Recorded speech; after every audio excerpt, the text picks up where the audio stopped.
한병수 교수입니다. 오늘은 현대신학 11번째 시간 갖도록 하겠습니다. 오늘의 주제는 기독교와 미래에 대한 것인데요. 아브라함 카이퍼 사상에 있어서 마지막 시간이 되겠습니다. 나머지 시간들은 현대 사상 중에서 우리가 꼭 알아야 된다고 필요하는 그런 것을 제가 준비하도록 하겠습니다. 오늘은 기독교의 미래, 카이퍼 당시에는 어떠했는지, 그리고 우리는 또 미래 세대를 어떻게 준비해야 하는지 기독교적 관점에서 함께 공부하고 또 미래가 우리를 통해서 좀 더 잘 준비되는 그런 은혜가 있으면 좋겠습니다. 카이퍼가 처음에 자기 시대를 이렇게 정의하죠. 첫 번째, 기독교는 어때했느냐? 인생의 모든 부분에서 인간 발전의 각 단계의 필요에 지금까지 부응해 왔다. 그리고 기대하기로는 지금도 부응하고 있고 앞으로도 잘 부응할 수 있기를 기대한다 라고 말하는 것이죠.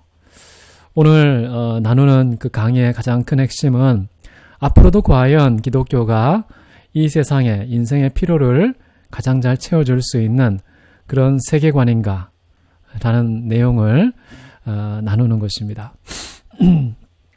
자, 기독교는 독특한 하나의 포괄적인 인생관과 세계관을 제공한다. 이런 일을 과거에 잘했고 현재도 잘하고 있고 미래는 어떻게 될지 모르겠지만 여전히 잘할 것이다. 자, 그렇게 하기 위해서는 우리가 기독교 세계관을 올바로 배우고 보다 깊이 있게 연구해서 미래에 정말 많은 변화 앞에서도 결코 휩쓸려 넘어지지 않고 오히려 그 변화를 주도하고 이끌어가고 균형을 잡아가는 그런 종교의 역할에 충실할 수 있도록 기독교를 더 깊이 세계관 차원에서 연구해야 한다는 사실을 우리에게 강조하고 있습니다. 세계관을 연구하고 인생관을 연구한다는 거, 이건 사실 우리 자신에게 꼭 필요한 과제인 동시에 그것을 올바르게 풀었을 때에는 나만이 아니라 내 주변에 있는 이웃까지 혜택을 줄 수 있고 유익을 끼칠 수 있는 굉장히 중요한 분야이기 때문에 우리가 이 분야를 공부하기 위해서 책도 많이 읽어야 되겠지만 성경이 우리에게 직접적으로 제시하는 세계관은 무엇인지 그것을 끊임없이 우리가 연구할 필요가 있어 보입니다. 여러분, 기독교 세계관 중에 가장 대표적인 세계관 하나는 뭐냐 하면요, 하나님의 창조, 인간의 타락, 예수의 구속, 그리고 마지막 예수의 심판 또는 완성, 이렇게 네 가지로 구분해서요 역사를 분류하는 경우가 있고, 지금 단계는 언제냐? 예수의 구속이 진행되고 있는 중이고 예수의 완성 단계에 점점 가까워지고 있다. 자, 이런 틀을 가지고서 우리가 살고 있는 현재의 시대를 분별하고 앞으로 미래에는 이 구원이 완성될 것이다 라는 방향으로 나아간다는 이런 정도의 세계관을 가지고 오늘을 살아가고 오늘 일어나는 모든 일들을 해석하는 그런 입장을 교회가 취하고 있습니다. 이보다 더 좋은 세계관이 있나 싶을 정도로 오랜 시간 동안 교회에 인정을 받아온 그런 세계관의 틀인데요. 과연 다음 세대는 어떻게 될까? 우리가 좀 더 디테일한 세계관 연구가 있지 않으면 우리가 시간을 현대 시대를 보내면서도 그냥 멍하니 아무런 답도 주지 못한 채 시간만 허비할 가능성도 있습니다. 분발해야 되겠죠. 자, 카이퍼의 비관적인 시대상을 몇 가지 정리하고 있는데요. 첫 번째는 미래에 대한 전망이 밝지 못하다라는 좀 암울한 그런 미래상을, 자기 시대상을 표현하고 있습니다. 미래가 전망이 밝으려면 지금 내가 살고 있는 이 시대에 무언가 준비되고 있어야 되는데 오히려 발전과 역방향으로 흘러가는 이 퇴보의 길을 걷는 것이 아닌가라는 우려를 바빙크는 하고 있고요. 지금 바빙크가 경험하고 있는 이 시대의 징조는 상당히 불길하다. 사실 네덜란드 1920년대 그때의 분위기는요, 사상적으로나 신학적으로 그렇게 좋지 못한 분위기였습니다. 그렇기 때문에 바빙크는 암울하다라고 생각하는데, 제가 볼 때는 어쩌면 바빙크보다 우리가 살고 있는 이 시대는 훨씬 더 비관적인 현실이 아닌가. 그래서 암울할 수 있고 좀 더 긴급하게 기묘한 그런 해답을 제시해야 되는 책임이 교회에 더 강력하게 요청되고 있는 시대가 아닌가라는 생각을 해봅니다. 어쨌든 우리가 바빙크 시대를 좀 연구하다 보면은 우리 시대에도 이런 식으로 이해하고 대처하면 되겠구나, 이런 힌트를 발견할 수 있기를 바랍니다. 자, 카이프의 비관적인 시대상에 있어서는 카이프가 가만히 자기 시대를 성찰해 보니까 인간 내면의 핵심까지 다 썩었다는 것을 발견하게 됩니다. 인간의 사상에서 악취가 풍긴다는 것이죠.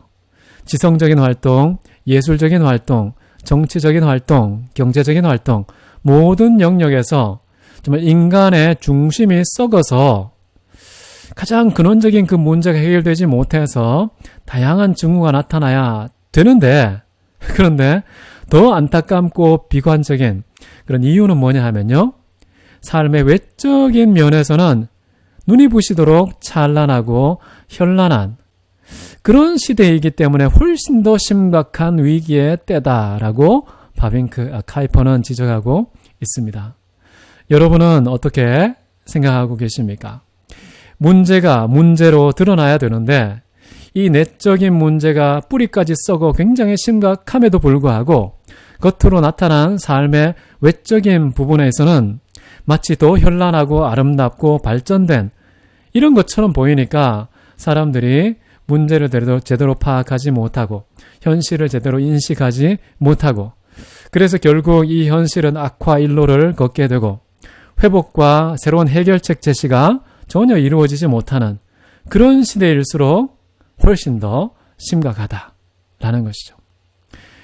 이 심각한 시대상이 사실 표면에 드러나고 많은 사람들이 관찰하고 또 모든 사람들이 공감대를 형성해서 정말 사태가 심각하구나, 자, 이런 것을 감지하게 된다면 이 시대에 뭔가 문제가 있고 이것을 해결해야 되겠구나 라는 그런 회복의 노력과 또 시도와 새로운 희망을 꿈꾸는 그런 가능성이라도 있을 텐데 그렇지 못하다는 것입니다. 속으로는 썩고 겉으로만 화려하면 회칠한 무덤처럼 예수님께서 책망하신 그런 끔찍한 시대가 된다는 것이죠. 마치 1세기 당시에 바리새인들, 서기관들, 유대인들이 다 같이 자기들은 선민이고 천국을 마치 따놓은 당상처럼 확고히 여기지만 속에는 썩은 악취가 풍기고 시체에 뼈다귀가 나뒹구는 그런 끔찍한 사태를 보면서 화 있을진저 외식하는 너희 회칠한 무덤이요. 자, 이런 표현을 하지 않았습니까? 마치 카이퍼의 시대는 그거를 방불했다 라고 보시면 되겠고요. 그리고 이런 시대상을 얘기합니다. 복음에 대한 갈급함이 없다는 것이죠. 복음에 대한 갈급함이 없는 이유가 무엇일까요? 지금 우리 시대의 사람들이 일반적인 사상 속에 위기감을 느끼지 못한다는 것이죠. 인간 본성의 아주 근원적인 그 부패성, 비참함, 이런 것을 전혀 감지하지 못하고 그것이 사회적인 공감대를 형성하지 못하니까 뭔가 좀 새로운 그런 참된 소식, 복된 소식, 이 복음이 얼마나 소중한지를 느끼지도 못하고 필요성, 갈급함 갖지도 않는다는 것이죠. 이런 것이 카이퍼가 생각하는 시대적인 위기라고 지금 해석하고 있는 겁니다. 자, 그리고 감수성이 없다고 말합니다. 이 감수성은 영적인 감지력을 말하는 것이겠죠. 왜냐하면 이 카이퍼의 시대에는 이 종교에 대한 무용성 논의가 활발하게 전개가 되었습니다. 종교가 왜 필요해? 그냥 배부르게 잘 살면 되는데 그 쓸데없는 내세에 대한 그런 인간이 상상하고 만들어낸 고안물로서 이 종교는 더 이상 필요하지 않아 라는 그런 분위기가 뭐 독일 사회를 비롯해서 프랑스 그리고 네덜란드까지 점점 퍼지고 확대되는 상황이 있었던 것입니다. 자, 그래서 이 감수성도 점점 줄어들고 있다. 자, 이런 시대적인 비극의 원인이 어디에 있느냐? 이 카이퍼는요, 1789년도에 발발한 그 프랑스 대혁명, 이 프랑스 혁명을 보면서 이게 문제였구나. 이것이 가장 심각한 비극의 원인이었구나. 라고 손꼽은 것이 세 가지입니다. 첫 번째는 뭐냐? 이신론입니다. 우리가 지난번에 설명을 했었죠. 하나님께서 천지를 창조하시고 이제는 떠나셔서 전혀 이 세상에 개입하지 않으신다. 이 세상을 움직이는 질서는 바로 자연법이다. 물리의 법칙이다. 라고 강조했던 그런 영국에서 아주 강력하게 나타났던 그 사상의 하나가 이 신론이었죠. 하나님은 떠나셨어. 우리에게 신경을 끄셨고 관계를 끊으셨어. 자, 이런 것이 이 신론이라는 것인데, 자, 이것은 결국 역사 속에서 하나님의 자리를 박탈하고 하나님을 역사 밖으로 내쫓아버리는 인간의 오만함과 어리석음의 대명사라고 볼 수가 있겠죠. 두 번째는 뭐냐 하면 범신론, 무신론이라는 것입니다. 아예 하나님이 없다고 믿지 않는 것이죠. 사람들은 다양한 학문의 발달 그리고 과학기술의 발달을 통해서 이거 신이 만든 게 아니라 자연 자체가 자생적으로 움직이는 것이구나. 원래 신은 없구나. 라는 신의 존재를 부정하고 신이 없다고 말하는 그런 어리석은 시대로 흘러가게 되었다는 것이죠. 자, 하나님이 없다고 말하는 것은 이 관점의 기준이 바뀌었기 때문에 그런 것인데요. 눈에 보이지 않는 초자연적 그 질서에 대한 그런 초점과 기준과 관심사가 소멸되고 이제 눈에 보이는 가시적인 그 물질 중심적인 세계관을 가지고 모든 것을 관찰해 보니까 이 땅에 존재하는 모든 정신적 요소들은 물질의 결과물에 불과한 것이구나 라고 생각하게 되는 것이죠. 18세기 후반에 나타났던 그런 무신론을 말하지만 결국에 이것이 꽃피어서 19세기에는 이 공산주의 같은 곳에서는 신은 아예 없다고 이런 말하는 분위기가 일반적이었고 또 진화론이라는 것이 있었는데요. 이 진화론도 사실 하나님의 존재를 부인하는 그런 것인데 카이퍼가 오늘 주제를 통해서도 또 진화론 이야기를 살짝 하니까 조금 이따가 그것은 디테일하게 살펴보도록 하겠습니다. 세 번째 기준은 뭐냐 하면요. 계몽주의 때문에 시대적인 비극이 초래되었다라고 말하는 것입니다. 여러분 계몽주의 잘 아시죠? 계몽주의가 뭡니까? 인간의 이성이 모든 것을 평가하는 재판관이 되는 그런 사상을 의미합니다. 성경, 계시, 신 이런 것들은 이성의 판단을 받아야 된다는 것이죠. 자, 그리고 무엇보다 계몽주의의 핵심은 뭐냐면 모든 기존의 권위와 질서를 거부하는 것입니다. 그래서 우리 마음에 있는 양심 또는 도덕의 권위도 버리고 지금까지 이어왔던 전통의 권위도 버리고 또 종교에서 강조되어 온 그 성경의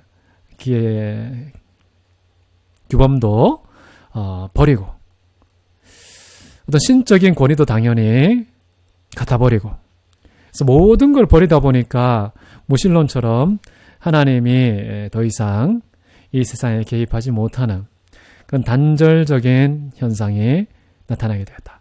이 세 가지가요. 사상적으로만 또는 지성인들 사회에서 또는 대학 사회에서 멈춘 것이 아니라 온 세상에 폭발적으로 드러난 그 계기가 언제냐 하면은 바로 프랑스 혁명을 통해서 그런 본격적인 확대가 이루어지게 되었다는 것이죠. 그래서 프랑스 혁명은 민주주의, 자유, 박애, 평등 너무나 좋은 사회 속에서 반드시 구현돼야 하는 그런 사상들을 강조했음에도 불구하고 그 배후에는 어떤 거절이 있었냐 하면 신의 모든 권위, 성경의 모든 계시적인 권위를 다 포기하고 거절하는 이런 일이 병행했기 때문에 시대적인 위기가 초래되었다. 이것이 흘러서 한 100년 지난 이후에 유럽 사회를 강타하게 된 위기는 바로 이신론, 무신론, 계몽주의였다라고 분석하게 됩니다. 자, 이신론, 무신론, 이 계몽주의, 이 세 개로 말미암아 어떤 결과가 초래되었는가? 자, 이렇게 말합니다. 삶과 교회가 단절되는 현상이 발생했다는 겁니다. 사람들은 더 이상 교회를 찾지 않고 신과의 만남을 추구하지 않고 그러다 보니까 삶이 교회와 무관하게 되고 심지어 신과도 무관하게 되는 이런 단절의 결과를 초래하게 되었다는 것이죠. 바빙커나 카이퍼는요, 인간을 이해하고 또 사회와 문명을 이해할 때 가장 중요한 기준과 초점이 뭐였냐 하면요, 종교였습니다. 종교 중심적인 인간 이해. 인간의 모든 흥망, 성쇠는 어디에 달려 있느냐? 종교에 달려 있다는 것입니다. 인간의 인간다움, 인간의 참된 인간성. 자, 그것은 바로 종교적인 그런 차원이 바르게 확립될 때에 비로소 나오는 결과일 뿐이라고 말하는 것이죠. 왜 그럴까요? 당연히 카이퍼 바빙크는 우리처럼 하나님의 창조를 믿고 있지 않습니까? 인간이 어떻게 창조되었나요? 하나님의 형상대로 지음받았기 때문입니다.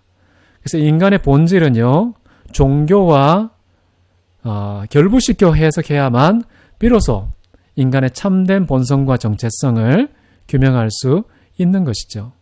그런데 하나님을 배제하고 하나님의 형상대로 지음받은 인간의 근본적인 인간의 본질을 망각하고 배제한 채 인간이 누구인가? 어떻게 살아가야 되는가? 무엇을 위해서 살아가야 하는가?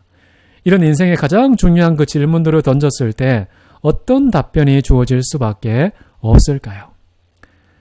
하나님이 배제된, 하나님이 고려되지 않은 그런 세속적인 답변들을 가지고 사람들은 인생을 살아갈 수밖에 없는 것입니다. 인간의 본성은 하나님을 인정해야 되는데, 하나님과 함께 해야 되는데, 하나님을 존중하는 삶을 살아야 하는데, 하나님을 떠나서는 살아갈 수 없는데, 피조물이 갖고 있는 절대적인 신의존성을 거부하고 망각할수록 인생은 망가질 수밖에 없는 것이죠. 절망에 빠질 수밖에 없는 것입니다. 근데 그럼에도 불구하고 유럽 사회는 이제 교회와 거리를 두고 단절된 그런 시대로 접어든 것이고, 심지어 신과도 단절된 그런 삶을 살아가게 된 것입니다. 여러분, 성경에 보면은 하나님을 떠나면 어떻게 되나요? 생명의 근원이신 하나님 떠나면 죽습니다. 살아있더라도 죽은 시체처럼 사는 것이죠. 기쁨의 근원이신 하나님 떠나면 기쁜 인생이 될 수가 없습니다. 만족의 출처와 근원 되시는 하나님을 떠나면 인간은 결코 만족함이 없습니다. 눈은 보아도 족함이 없고 귀는 들어도 차지 아니하고 부요함, 재물을 통해서 만족을 누리려고 할지라도 은으로 금으로 결코 만족하지 못한다는 그런 인간의 한계를 지적하고 있는 것이죠. 그래서 끊임없이 불평하고 불만을 쏟아내는 그런 삶이 지속되니까 사회는 온갖 범죄와 불의와 불법이 자행되고 그것이 또 법으로 둔갑해서 합법화되는 그런 일들까지 일어나게 되는 것이 점점 사회는 악화 일로를 걸어갈 수밖에 없는 것입니다. 세계 2차 대전은 그냥 나온 것이 아닙니다. 인간이 하나님과 거리를 두고 신과 거리를 두었을 때 서서히 나타나게 되는 그런 끔찍한 결과가 어쩌면은 그런 전 세계적인 전쟁이 아니었을까 이렇게 저는 추정하고 있습니다. 예수님도 그러셨죠. 너희가 나를 떠나서는 아무것도 할 수 없느니라.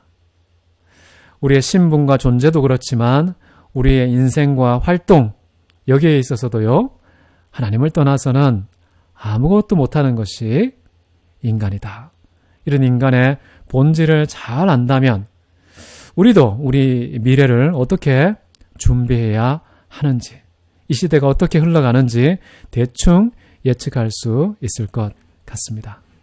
자, 오늘 수업의 앞부분은 여기까지 하고요. 잠시 쉬었다가 뒷부분 마무리하도록 하겠습니다.